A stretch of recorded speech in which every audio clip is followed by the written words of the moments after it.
السلام عليكم ورحمة الله وبركاته. ازيكم يا حبايبي؟ عاملين ايه؟ يا رب تكونوا بخير. النهاردة جايلكم بيوم جديد وفيديو جديد، وزي ما انتوا شايفين كده النهاردة عظمة. معانا كده طاسة على البوتاجاز، ومعانا هنا حلة فيها مية. حلة كده هنعمل فيها مكرونة، نسلق فيها مكرونة. الطاسة دي هنحط فيها معلقة سمنة كبيرة.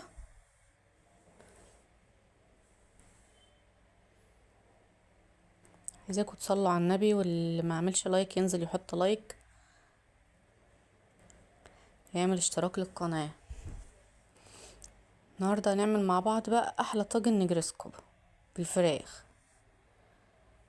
هنسيب كده السمنة تسيح، بعد كده هننزل عليها بفراخ كانت متبلة بمعلقة زبادي، ومعلقة ربع معلقة فلفل اسود وبس. واللي ما جربهاش بالطريقة دي جربها، تحفة. هنحط هنا الفراخ كده تتشوح.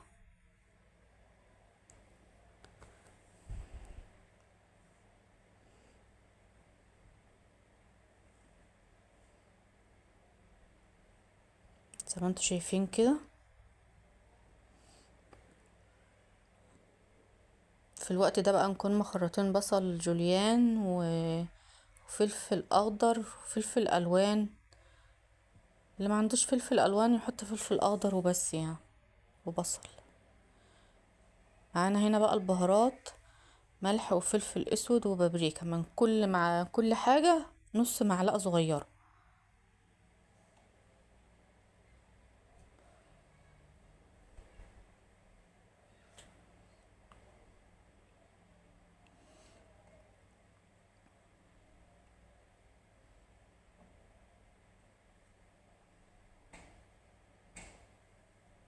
زي ما انتوا شايفين كده تسرق كل المية اللي فيها وتنشف.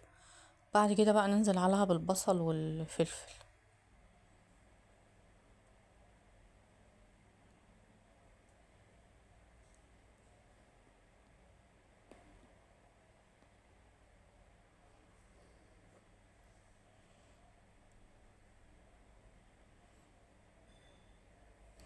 عاملاها لكم خطوة بخطوة وبالراحة خالص اهوت، عشان البنات المبتدئين يشوفوا بتتعمل ازاي ويعملوها. جربوها، جميلة جدا وسريعة، ما فيهاش اي تعب ولا اي حاجة.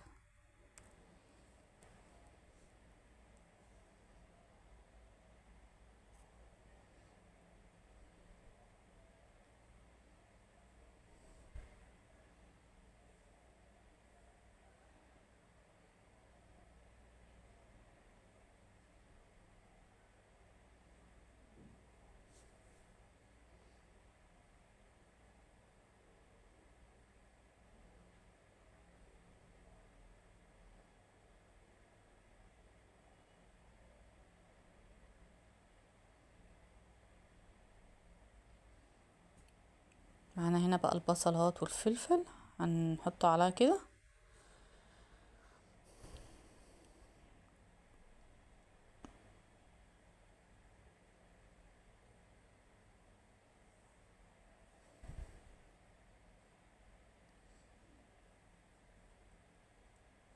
بعد كده في الوقت ده هنكون مجهزين لها زيتون متقطع كده. بعد ما تاخد تشويحة مع البصل والفلفل ننزل عليها بالزيتون. معانا هنا بقى مية المكرونة خلاص هتغلي اهي، عشان ننزل فيها بالمكرونة. معانا هنا الزيتون اهو، نحطه تاخد تشويحة صغيرة وبعد كده تكون خلصت يعني.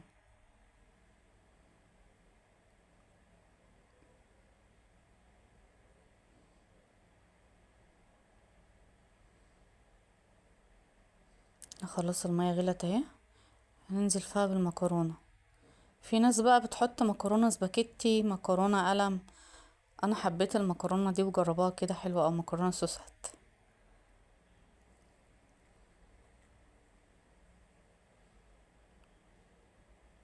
تقريبا كده بعد اول غلوة كده بتاخد 10 دقايق على النار. وهنا الفراخ كانت استوت معايا، هنبدأ بقى نعمل البشاميل مع بعض. كده خلاص طفينا عليه. تعالوا بقى نعمل البشاميل. معانا حلة على النار فيها 3 معالق سمنة، سيحوا كده، وبعد كده بقى ننزل عليهم ب3 معالق دقيق زيهم. كمية السمنة قد كمية الدقيق عشان يطلع البشاميل مظبوط معاكي. هنا خلاص المكرونة خلاص هتبدأ تستوي اهي.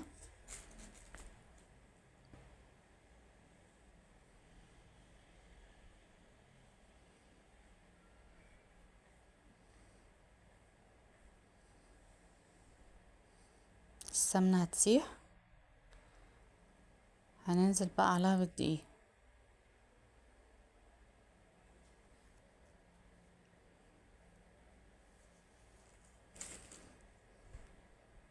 زي ما انتوا شايفين كده ده الدقيق. هنقلبه،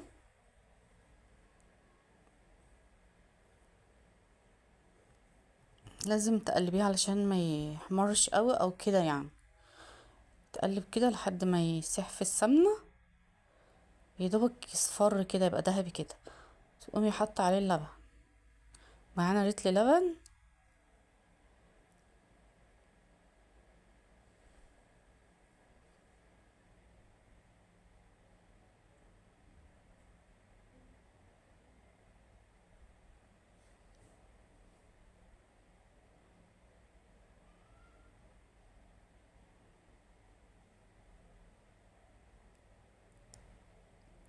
معانا اللبن اهو. ما تنزليش باللبن مره واحده، شويه بشويه علشان ايه ما يكتلش معاكي. تقلبيه كده، بعد كده تنزلي بالكميه التانية زي ما انتوا شايفين كده. بعد كده بقى هنبدأ نبهره بقى.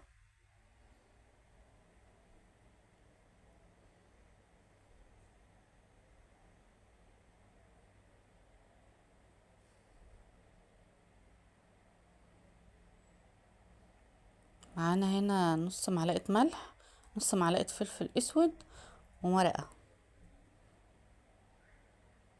نقلبه كده. اول ما تحس ان هو يتقل معاكي قومي جايبه جبنه موتزاريلا، جبنه ميكس، اي حاجه، وتقومي حاطه كده في البشاميل. خليه جميل جدا. طبعا ما كانش عندي قشطه علشان احط عليه، فنزلت هنا ايه بميكس الجبن كده.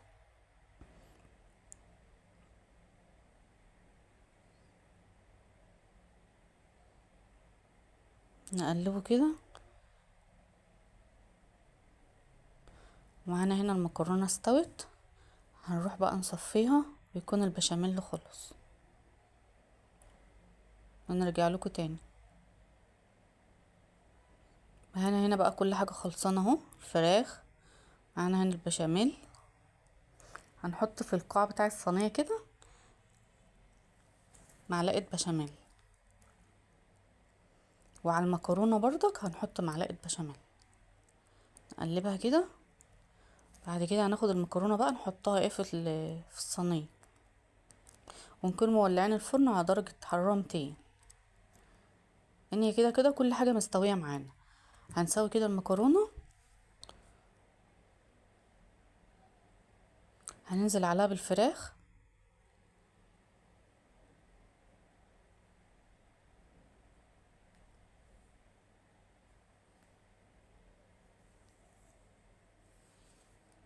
بعد كده هنسوي الفراخ وننزل عليها بالبشاميل.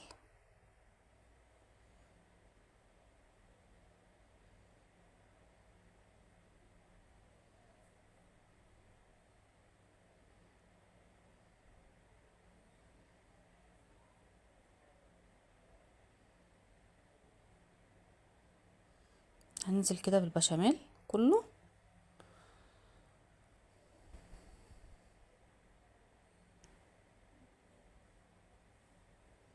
بعد كده هنسويه.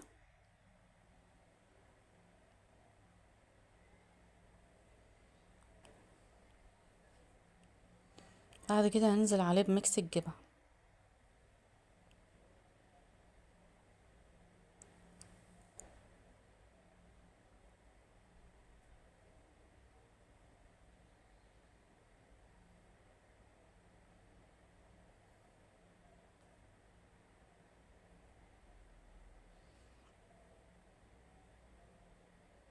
عايزاكم تحطوا لايكات كتيرة جدا عشان القناة تكبر بيكم وبدعمكم ليا وبحبكم ليا.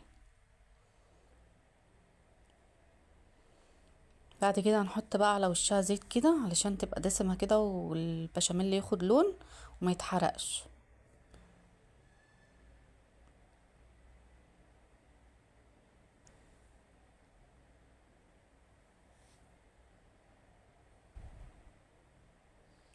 هنروح بقى نحطها في الفرن اللي احنا مسخنينه، هنحطها على درجة حرارة 200. هتقعد شوية من تحت وبعد كده تطلع تحمر وشها من فوق في الشواية.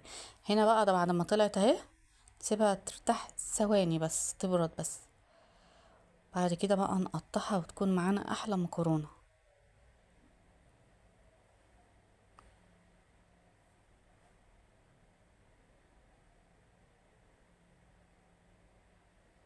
طبعا المكرونة شاربة البشاميل وجوسي بقى من جوه وطعمها تحفة. طلع كده في الطبق عشان برضك تشوفوها. عايزاكم تحطوا لي لايكات كتيرة عشان كل يوم ينزل لكم فيديو جديد.